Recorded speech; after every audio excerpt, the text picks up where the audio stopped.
முன்னணி தலைவர்கள் யாரும் பேசுறதில்ல. இயல்பா இருக்கக்கூடிய அடுத்தடுத்த கட்டங்களில் உள்ள தலைவர்கள் பேசுறாங்க. ரெண்டாவது, அரசியல் ரீதியான குற்றச்சாட்டுகளுக்கு அரசியல் ரீதியான பதில் சொல்றதுதான் ஜனநாயக மரபுன்னு நம்புறவன் நான். ரெண்டாவது, நீங்க இப்போ ஏடிஎம்கேல கேட்டீங்கன்னா ஏடிஎம்கே என்ன சொல்லுது, போட்டி வந்து திமுகவுக்கும் அதிமுகவுக்கும் தாங்கிறாங்க. பாஜக கேட்டா பாஜகவுக்கும் திமுகவுக்கும் தான் போட்டிங்கிறாங்க.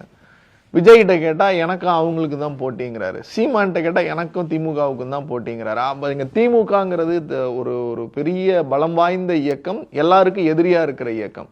இப்ப எல்லாரும் ஒவ்வொரு கருத்தியல் ரீதியா ஒரு இடத்துல தோத்து போறாங்க. அந்த கருத்தியல் ரீதியானுடைய வெற்றியை முத்துவேல் கருணாநிதி ஸ்டாலின் கொண்டு வரார்.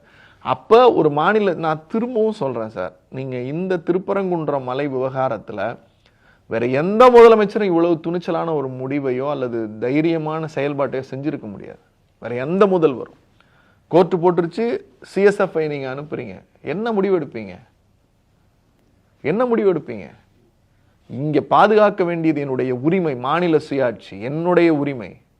இதுல நீதிமன்றம் தலையிட முடியாது. It is my policy, it is my ஸ்டேட்டுங்கிற அந்த திறன் இருக்குல்ல. இல்லைண்ணா, அப்போ நீங்கள் சொல்கிறது கரெக்டு தான்.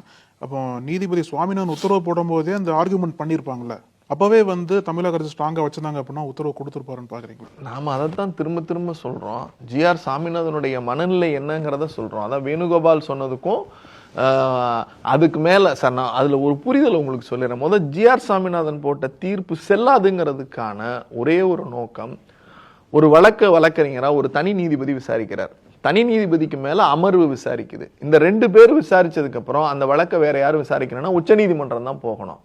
இங்க உச்சநீதிமன்றம் போகாம ஒரு கலெக்டர் போட்ட உத்தரவை ஒரு தாசில்தார் வந்து நான் மாத்துறேன், திரும்ப எழுதுறேன், நீ போய் கொளுத்திட்டு வா, அந்த கொளுத்துறதுக்கும் நீ சிஎஸ்எஃப்ஐ கூட்டிட்டு போ, நீ 6 மணிக்குள்ளார, அப்படியே ஒரு தீர்ப்பு போட்டிருந்தாலும் 30 நாள் எனக்கு கால அவகாசம் இருக்கு அப்பீல் போறதுக்கு. அப்பீலுக்குள்ளாரையே நீ 6-5 ஏத்தலன்னா நான் சென்ட்ரல் போலீஸை துப்பாக்கியோட அனுப்புவேன்னு சொல்றதுக்கு இது என்ன எடப்பாடி ஆட்சியா?